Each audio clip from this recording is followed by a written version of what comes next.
மகிழ்ந்திருப்பவளே சகல சௌக்கியம் தந்து மங்கள வாழ்வருள்வாள் கீர்த்தியை அருளாய்ப் பொழிந்து அழகும் அறிவும் அளிப்பாள்.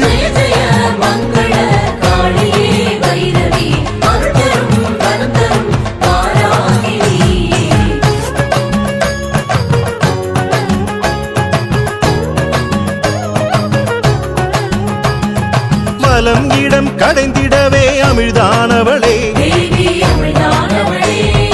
உயிரின் உறவாய் நின்று உறவானவளே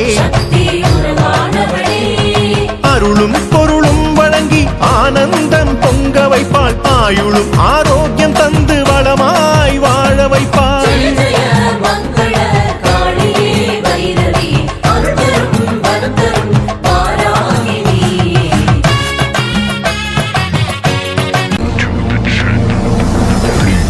Subscribe with notifications on.